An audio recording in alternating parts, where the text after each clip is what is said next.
Donc, dans cette étape de comparaison, on a décidé de prendre une autre version qui vient avant celle de Perrault. Donc, c'est la version de Straparola. Elle arrive au XVIe siècle et puis elle parle. C'est surtout une version féminisée, on va dire. Donc, en quoi c'est une version féminisée? Donc, pour pas faire trop long, juste lire le premier paragraphe pour remarquer les différences. Il y avait en Bonhème une femme nommée Soriane qui était fort pauvre et qui avait 3 fils. Le premier s'appelait Tissolin, le deuxième Ctésiphon et le troisième Constantin le Fortuné. Cette femme n'avait au monde pour subsister que 3 choses. Une huche où elle pétrissait le pain, un tour sur lequel elle tournait la pâte et une chatte. Donc on remarque déjà quelques différences par rapport à la version de Perrault. Donc déjà c'est pas un père mais une mère. C'est pas un chat mais une chatte. Et puis plus tard on apprend que ça va pas être un ogre mais un vaillant soldat en fait qui va détenir le château. Et bon, ça vous verrez par la suite avec Nedim ou Guillaume. Moi je vais surtout me concentrer sur les prénoms en fait des enfants. C'est-à-dire que Perrault lui donne pas le prénom des héritiers, alors que dans la version de Straparola lui il lui donne. Puis du coup on s'est demandé pourquoi est-ce qu'il dit ce prénom, puis on va essayer d'approfondir une hypothèse qui peut être vraie ou fausse. Donc Constantin, c'est celui qui va devenir le marquis de Carabas. C'est un prénom qui vient du latin Constantius et qui signifie ferme. Donc ce qui est intéressant en fait avec ce prénom, c'est que c'est un prénom assez utilisé assez reconnu pour avoir été utilisé par des rois, par des empereurs ou même des princes. On a par exemple Constantin le Grand qui était une personne emblématique menant une politique militaire et religieuse. Et donc ça avait permis de fonder l'Empire romain. Et puis donc on peut voir à quel point c'est un prénom on va dire plutôt bourgeois, qui évoque une certaine supériorité quand on pense à Constantin. Mais du coup, ça évoque aussi une sorte d'antithèse, étant donné que ça émet 2 réalités opposées.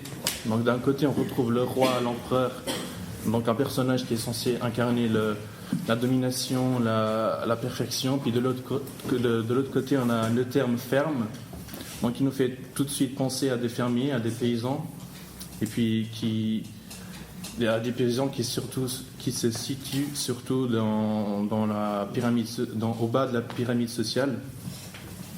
Et donc après une lecture et en sachant ce qui va arriver par la suite dans la version de Straparola,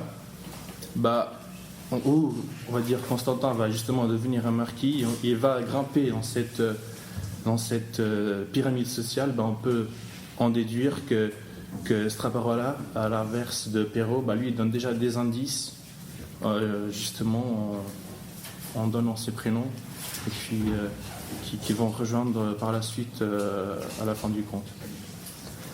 Donc dans les 2 versions, la pauvreté elle est présente lorsqu'on parle d'héritage. Donc de ce fait, le mourant, il a dans les 2 cas 3 enfants, et encore dans les 2 cas 3 garçons, 3 fils. Donc ces garçons, ils reçoivent des biens différents. Donc dans la version de Perrault, ils se partagent un moulin, un âne et un chat, alors que dans la version de Straparola, ils se partagent une huche où l'on pétrit du pain, un tour où l'on tourne la pâte et une chatte. Donc un des points qui est important, qui revient dans les 2 cas, c'est justement l'égoïsme des 2 grands frères du dernier, envers le dernier. Donc dans la version Straparola, les aînés ils reçoivent de la part des voisins de quoi manger, mais malheureusement ils n'offrent rien à Constantin. De même que dans la version de Perrault, les aînés s'ils se mettent ensemble, ils peuvent gagner leur vie honnêtement, alors que le dernier n'a rien. Cette justice, les deux chats la voient et s'assurent tous les deux de rendre la vie de leur maître bien meilleure. Donc pour ce faire, le chat de Perrault, il demande une paire de bottes et un sac, alors que la chatte, elle, ne demande rien. Cependant, la démarche des deux chats est la même, impressionner et amadouer les rois. Pour ce faire, ils décident toutes deux de tuer un animal et de l'amener au roi en guise de cadeau de leur maître. Ces animaux sont respectivement un lapin et un lièvre. Cette démarche sera maintenue des deux côtés pendant un certain temps. Par la suite, les deux chats ils vont aussi utiliser la même ruse qu'est celle de la noyade. En effet, dans les deux cas, les maîtres vont suivre les conseils du chat. Et de ce fait, ils vont plonger dans une rivière qui se trouve près du palais royal. L'explication à cette pseudo-noyade est la même. C'est des voleurs qui sont venus dépouiller les maîtres et les ont jetés dans le fleuve. Cependant, la suite, elle va un peu différer parce que après avoir revêtu des habits neufs venant du roi, la fille du roi va devenir amoureuse du marquis de Carabas, alors que dans la version de Straparola, le roi il trouve Constantin très beau et par la suite très riche et donc adéquat pour sa fille. La suite de l'histoire elle va rester à peu près la même. Donc les deux protagonistes humains vont amener les rois et les princesses vers leur château. Cependant, comme ils sont pauvres et ils n'en ont pas, ainsi les chats ils prennent les devants et menacent les différents personnages le long de leur chemin. Et par conséquent, il y a des paysans, des moissonneurs dans la version de Perrault, mais aussi des cavaliers, des gardiens de troupeaux, des gardiens de château dans la version de Straparola qui vont devoir, pour rester entre guillemets en vie, dire que leurs différentes richesses appartiennent aux différents maîtres. Néanmoins, la fin elle diffère entre les deux versions, car arrivé au château, le chat il utilise son savoir pour duper et manipuler l'ogre, qui est le maître du château, pour qu'il se transforme en souris et ainsi qu'il la dévore. Alors que dans la version de Straparola, c'est tout différent car la chatte n'intervient pas réellement dans la mort du vaillant soldat, qui d'ailleurs s'appelle Valentin. En effet, Valentin il a été récemment marié et du coup il ramenait sa femme chez elle et durant le chemin il est pris par malheur d'un mal dont il mourut sur le champ. Et ainsi, Constantin, sans réellement le vouloir, enfin, d'un côté oui, mais sans réellement être impliqué dans la mort, devint maître d'un château grâce à son chat forcément, qui a réussi à manipuler tous les personnages le long du chemin, mais aussi quelque part du destin à cause du malheur du soldat. Donc, pour finir, les deux nouveaux maîtres de château, ils se marièrent avec leurs princesses respectives et sont donc passés de pauvres mendiants à riches et seigneurs. Donc voilà, maintenant je vais parler de l'analyse. Donc je vais commencer par l'analyse explicite. Donc à première vue, ce conte raconte l'histoire d'un chat qui, par sa maniérie, va manipuler les gens qui l'entourent afin d'atteindre son but. Donc son but, c'est de faire en sorte que le marquis de Carabas se marie avec la princesse. Mais utiliser des méthodes telles que le mensonge pour arriver à ses fins n'est pas quelque chose de très chrétien. Donc la morale transmise d'un point de vue explicite serait plutôt qu'il faut se méfier des chats ou plutôt des gens malins en général. En effet, dans le christianisme, le chat est souvent lié au diable, puis d'ailleurs le diable qui est généralement appelé le malin. Donc c'est une entité démoniaque qui va mentir et manipuler. Le chat, par contre, va également mentir et manipuler. Par exemple, il va séduire le roi avec des fourberies, il va faire tomber l'ogre qui possède une force colossale avec des sorts entourloupes. Donc d'un point de vue explicite, moral, juste qu'il faudrait se méfier des chats ou des êtres manipulateurs car ils se rapprochent du mal.